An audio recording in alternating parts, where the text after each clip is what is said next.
So Philip, presenting Percy, unlike a lot of the main contenders from England, who we've seen quite a few times, we haven't seen much of him, but in the very private yard of Pat Kelly, he's in good form?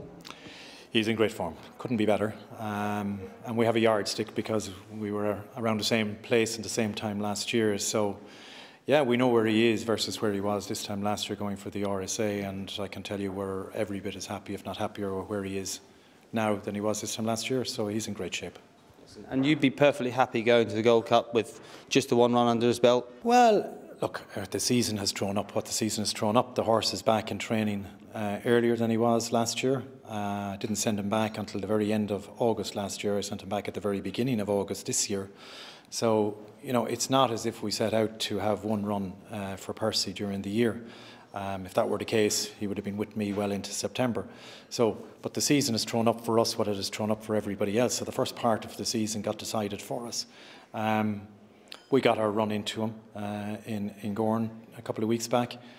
He satisfied everything that we wanted to see. The horse is extremely well, as everybody saw. He responded when horses came to him.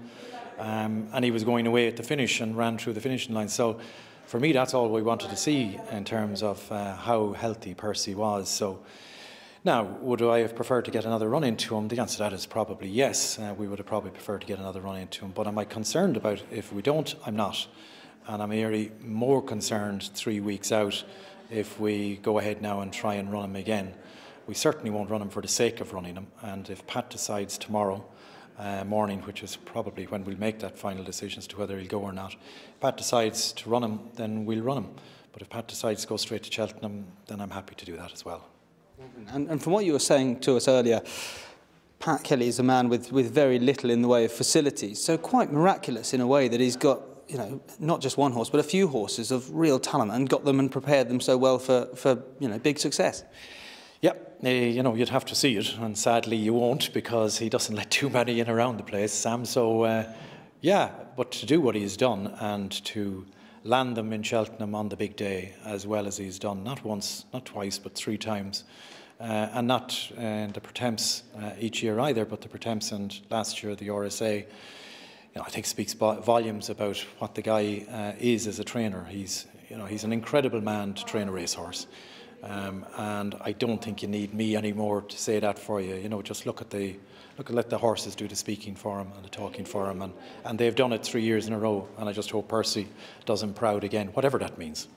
And yourself, you know, you're obviously a very busy, successful businessman. How much of your time lately has been sort of spent thinking, plotting, perhaps dreaming about Gold Cup success? Yeah, mostly dreaming. Look, I have my own day job to do. Pat does his. So do we keep in touch? Of course we do, fairly regularly. But I don't interfere, no more than I would want anybody interfering in my walk of life. You know, I would never be foolish enough to stray into Pat's area either. So he's very, very good at what he does. I trust him 100% with everything that he's got belonging to me. And Percy's no different than that. So, so long as he's happy, I'm happy.